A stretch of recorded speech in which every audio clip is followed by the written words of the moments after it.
Good morning बच्चों। आज मैं बेटा आपको जीन पियाजे का सिद्धांत करवाऊंगी। इसमें संपूर्ण निचोड़ अपना जीन पियाजे का और क्या है, अभी आपका जो सीटेट का पेपर है 20 अगस्त को होने जा रहा है, उसमें जीन पियाजे का जितने भी क्वेश्चन आएंगे इस थ्योरी को देखने के बाद आपका 100% एक भी क्वेश्चन गलत नहीं होगा। तो क्या है, जीन पियाजे का सिद्धांत संपूर्ण निचोड़ है बेटा। जीन पियाजे को विकासात्मक मनोविज्ञान का जनक माना जाता है। याद करना आ सकता है, क्वेश्चन भी साथ साथ करेंगे और साथ साथ टॉपिक को भी पढ़ेंगे। देखो क्वेश्चन आएगा कि किस सिद्धांत को विकासात्मक मनोविज्ञान का जनक माना जाता है, किस वैज्ञानिक को माना जाता है बेटा? जीन पियाजे को। किसको माना जाता है? जीन पियाजे को। या अब कहा जा सकता है आपको कि जीन पियाजे का मनोविज्ञान का जनक कौन से उसमें माना जाता है बेटा? विकासात्मक में। किस में माना जाता है? विकासात्मक में। जीन पियाजे का जन्म 1886 ईस्वी में स्विट्जरलैंड में हुआ था। कई बार आ सकता है, कई बार आया भी है, पिछली बार भी था। जीन पियाजे का जन्म कहाँ हुआ? कि इटली दे रखा था, फ्रांस दे रखा था, स्विट्जरलैंड दे रखा था, तो क्या आएगा उसका? स्विट्जरलैंड। जीन पियाजे एक दार्शनिक साइकोलॉजिस्ट थे। आ सकता है कि जीन पियाजे क्या थे? एक साइकोलॉजिस्ट थे, दार्शनिक साइकोलॉजिस्ट थे। जीन पियाजे महोदय का सबसे महत्वपूर्ण योगदान संज्ञानात्मक विकास के सिद्धांत में माना जाता है। जो जीन पियाजे हैं उनका सबसे जो महत्वपूर्ण सिद्धांत है बेटा, वो संज्ञानात्मक विकास के सिद्धांत को माना जाता है। पियाजे ने सर्वप्रथम the language of thought of the child, एक पुस्तक का नाम है बेटा ये, उसने 1923 में लिखी थी। पिछली बार भी आया था क्वेश्चन। एक पियाजे ने कौन सी पुस्तक लिखी? एक तो ये था, उससे पिछली बार था जो वो था कि जीन पियाजे ने जो सर्वप्रथम पुस्तक लिखी थी वो कौन से सन में लिखी थी बेटा? 1923 में। पुस्तक का नाम दोबारा से, the language of thought of the child, संज्ञानात्मक विकास। किसका है बेटा संज्ञानात्मक विकास? जीन पियाजे का। संज्ञानात्मक विकास क्या है? ये बार बार संज्ञानात्मक विकास आ रहा है, तो क्या है ये संज्ञानात्मक विकास? सबसे पहले बेटा, संज्ञान प्राणी का वह व्यापक और स्थायी ज्ञान जिसे वह वातावरण के द्वारा प्राप्त करता है। प्राणी का वह व्यापक भी ज्ञान और बेटा स्थायी ज्ञान भी, जिससे वो वातावरण सीखता है। अब जैसे कि हम गांव में रहते हैं, हम शहर में रहते हैं, हम आसपास के वातावरण से सीखते हैं, बहुत कुछ ज्ञान प्राप्त करते हैं, बहुत कुछ सीखते हैं। तो उसका यही कहना है जीन पियाजे जी का कि प्राणी का वह व्यापक और स्थायी ज्ञान जिसे वह वातावरण के द्वारा प्राप्त करता है। अगला पार्ट बेटा संपूर्ण निचोड़ बेटा, इसको पढ़ लो, आपका एक भी क्वेश्चन गलत नहीं होगा। संज्ञान विकास शैशवावस्था से प्रारंभ होता है, जीवन प्रिय चलता रहता है। देखो बेटा, जिस दिन बच्चा जन्म लेता है हमारा उस दिन ये शुरू होता है और हम मर ही जाते हैं, हमारा संज्ञानात्मक विकास चलता रहता है। इस तरह याद कर लेना। जीन पियाजे 4 स्तरों पे है बेटा संज्ञानात्मक विकास की जो अवस्थाएं हैं। सबसे पहले बेटा संवेदी गामक अवस्था। संवेदी गामक अवस्था ये बेटा जिस दिन जन्म लिया था उस दिन से लेकर 2 वर्ष तक के बच्चों के लिए। पूर्व सक्रियात्मक अवस्था 2 से 7 वर्ष बेटा। सक्रियात्मक विकास अवस्था मूर्त सक्रियात्मक अवस्था 7 से 11। औपचारिक सक्रियात्मक बेटा, ऑप्शन में औपचारिक भी आ सकता है और अमूर्त भी आ सकता है, वो बेटा 11 से 18 वर्ष। तो सबसे पहले बेटा हम संवेदी गामक अवस्था के बारे में पढ़ेंगे, जो कि 0 से 2 वर्ष के लिए है। 0 से 2 वर्ष की अवस्था में क्या क्या है देखते हैं। बच्चा क्या क्या करता है, कहानी की तरह पढ़ेंगे बिल्कुल। वह वस्तुओं को देखकर, सुनकर, स्पर्श करके, गंध के द्वारा, स्वाद के माध्यम से ज्ञान प्राप्त करता है।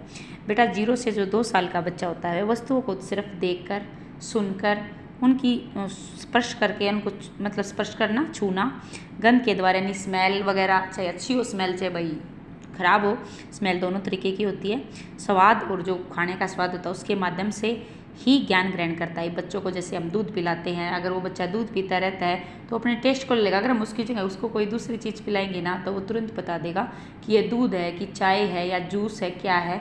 तो बेटा ये है, बच्चे इंद्रियों के द्वारा कार्य करते हैं। बेटा बच्चे इंद्रियों के द्वारा, इंद्रिय क्या होती है बेटा? आँख है, नाक है, कान है, त्वचा है हमारी, उनके द्वारा काम करते हैं। जैसे रोते हैं तो आँखों से पानी आता है, सुनते हैं तो कानों से सुनते हैं, ऐसे।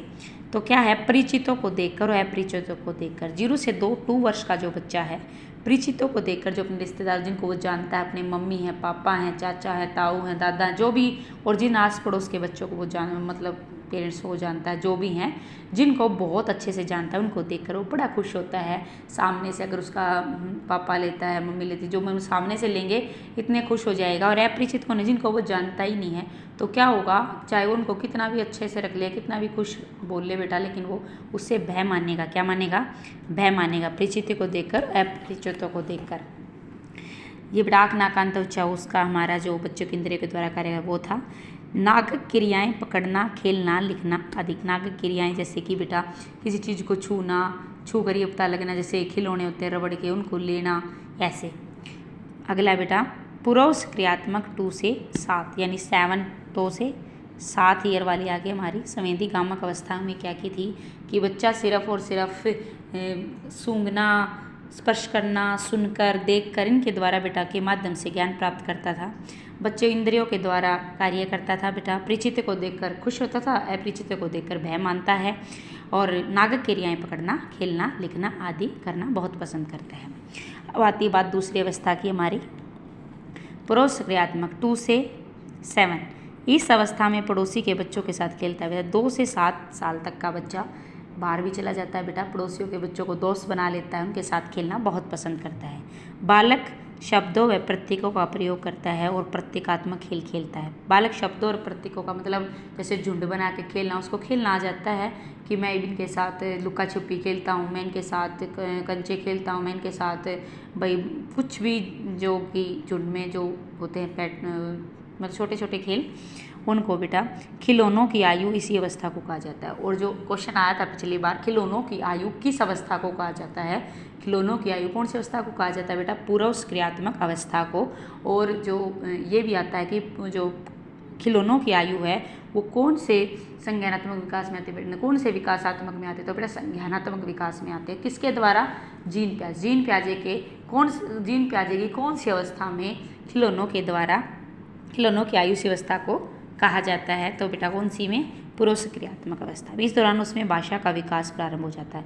देखो बेटा वो वर्डों को जोड़ना सीख जाता है। 2 साल से 7 साल तक का बच्चा 2 से 7 साल चलते चलते बहुत अच्छा बोलने लग जाता है।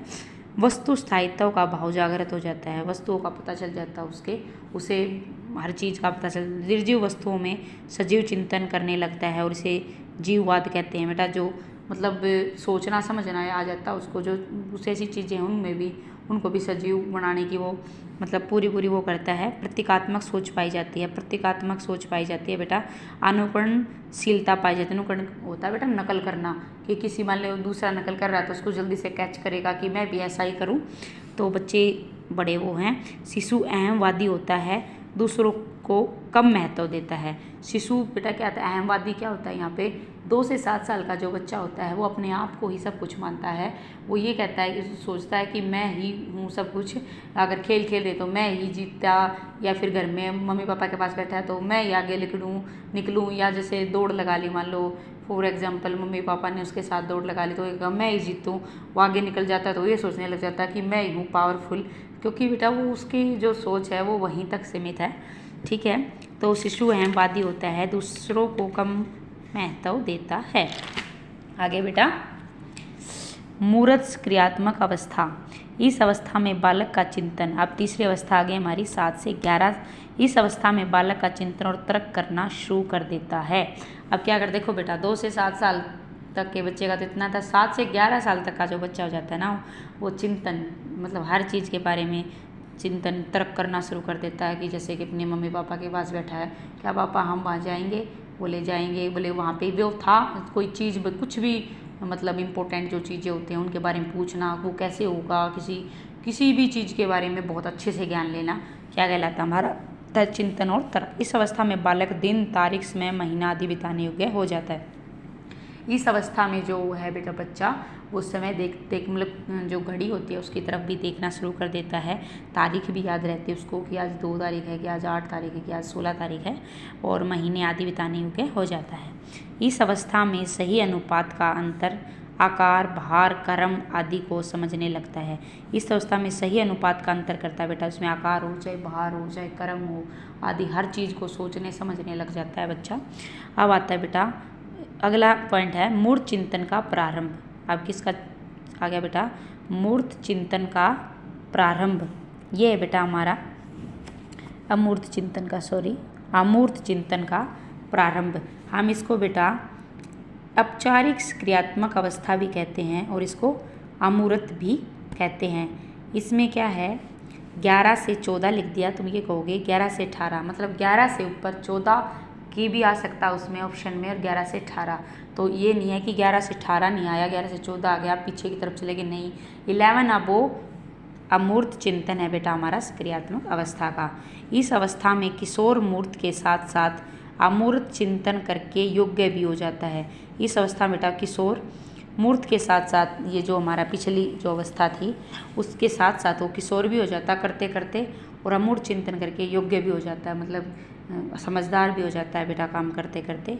यानी स्मरण मनन आदि करता है और हर चीज़ को समझना, सोचना, क्या करना चाहिए, क्या बुरा है, क्या अच्छा है, ये करना चाहिए, वो नहीं करना चाहिए। बुरा मतलब कहते हैं ना कि यही अवस्था हमारी ऐसी होती है जिसमें हम या तो बुरे रास्ते पे चलना शुरू कर देते हैं या कि हम बहुत अच्छे रास्ते पे चलना शुरू कर देते हैं। कहते हैं ना कि भाई 18 साल का बच्चा हो गया, अब 2-4 साल ऐसे हैं कि या तो वे अपनी ज़िंदगी को बेटा बर्बाद कर लेते हैं या अपनी ज़िंदगी को बहुत अच्छा कर लेते हैं। तो यही उम्र होती है हमारी जिसमें हम मतलब एक फैसले पर टिक जाएं तो हमारे फैसले को कोई नहीं बदल सकता। तो हर चीज़ को कार्य को कारण समझता है और हर अपने कार्य करने के कारण होते हैं कि भाई मुझे वहाँ ज़रूर जाना चाहिए, मुझे वहाँ पक्का जाना चाहिए, अगर मैं वहाँ जाऊँगा तो मुझे ये बेनिफिट मिलेगा, मैं वहाँ जाऊँगा तो मुझे ये नुकसान होगा। हर कार्य को वो समझता है। तार्किक चिंतन अवस्था के नाम भी जाना जाता है।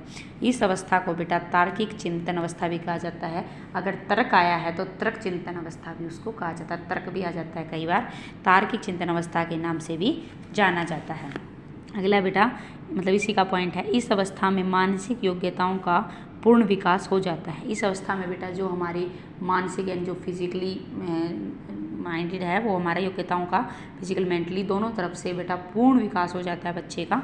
इस अवस्था में परिकल्पनात्मक चिंतन पाया जाता है।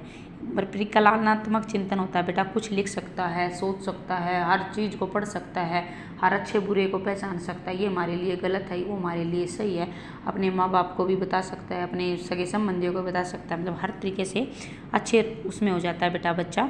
इसी के उसमें बेटा एक स्कीमा आता है जो कि बहुत बार पूछा गया है हमारे पियाजे जी के में ही, वातावरण द्वारा अर्जित संपूर्ण ज्ञान का संगठन स्कीमा है। कई बार स्कीमा क्या है, वातावरण द्वारा अर्जित, जो वातावरण के द्वारा बेटा जो हमने ज्ञान प्राप्त किया है, हम लेते हैं संपूर्ण ज्ञान, उसको क्या कहते हैं, स्कीमा।